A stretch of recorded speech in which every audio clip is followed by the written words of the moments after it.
आपने तो लोगों को कहते हुए सुना ही होगा कि ईमानदारी का फल हमेशा मीठा होता है। अगर आपको इस वीडियो या कहानी से कुछ नया सीखने को मिले तो चैनल को लाइक और सब्सक्राइब जरूर करें। एक बार की बात है, महात्मा बुद्ध अपने शिष्यों के साथ एक नगर में भ्रमण पर निकलने वाले थे। पर इस बार बुद्ध जी ने कहा कि उमेश कुछ शिष्य ही हमारे साथ इस यात्रा पर जा पाएंगे। इसके लिए हम कल बताएंगे कि क्या करना होगा। फिर सभी शिष्य अगली सुबह होने का इंतजार करने लगे। फिर सुबह होते ही सभी शिष्य महात्मा जी के समक्ष जा पहुंचे। तभी महात्मा जी ने कहा कि हम 2 महीने बाद यात्रा पर निकलेंगे। तभी एक शिष्य ने पूछा कि गुरुजी, आपके साथ यात्रा पर कौन जाएगा? इसके बारे में आपने बताया ही नहीं। तभी महात्मा जी बोले कि केवल एक ही शिष्य हमारे साथ इस यात्रा पर जाएगा।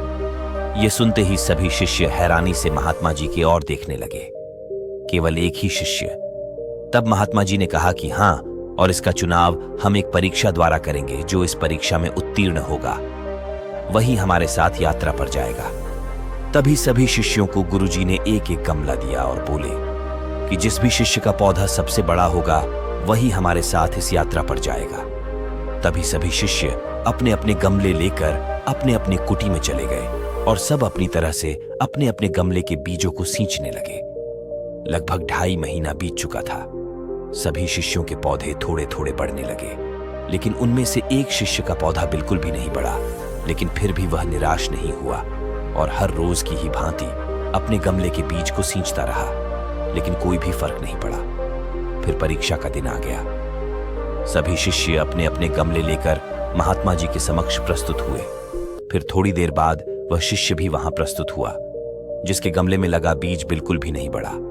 उस शिष्य को देखकर सभी शिष्य आपस में हेंसने लगे। तभी महात्मा जी ने बड़े आश्चर्यजनक शब्दों में उस शिष्य से कहा कि क्या हुआ शिष्य, तुम्हारा गमला तो बिल्कुल वैसा ही है जैसा कि हमने तुम्हें दिया था।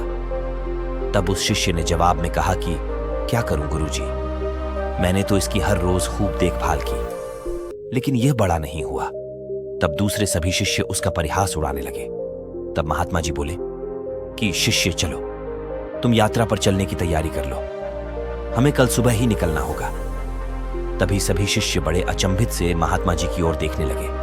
तब महात्मा जी ने कहा कि हाँ, हमने जो पौधे तुम सबको दिए थे वह सभी मिट्टी बंजर थे, तो उसमें पौधा कहां से उगता।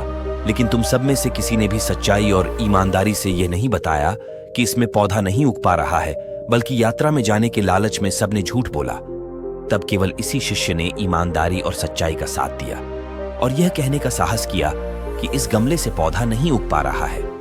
कभी भी हमें ईमानदारी और सच्चाई के पथ से नहीं डगमगाना चाहिए। ईमानदारी और सच्चाई की राह थोड़ी मुश्किल जरूर हो सकती है, लेकिन इस पथ पर चलने से बहुत बड़ी बड़ी राह आसान हो जाती है। इसलिए सच्चाई और ईमानदारी पर चलने की वजह से आज इस शिष्य को यात्रा पर चलने का मौका मिल रहा है। और यह कोई साधारण यात्रा नहीं है, बल्कि बहुत बड़े मठ में हम इस शिष्य के साथ जा रहे हैं, जहां पर इसके भविष्य की नई राह खुलने वाली है। महात्मा बुद्ध के इस मोटिवेशनल कहानी से हमें यह याद दिलाया जाता है कि ईमानदारी और सच्चाई का महत्व सबसे ज्यादा है और यह हमारे जीवन में सफलता पाने के लिए बहुत ही महत्वपूर्ण है। हमें कभी भी सच्चाई और ईमानदारी का रास्ता नहीं छोड़ना चाहिए, चाहे हमारे सामने कितनी भी मुश्किलें क्यों ना आए। सच्चाई और ईमानदारी हमारे जीवन को संजीवनी बना सकती है और यही सफलता का राज है। धन्यवाद।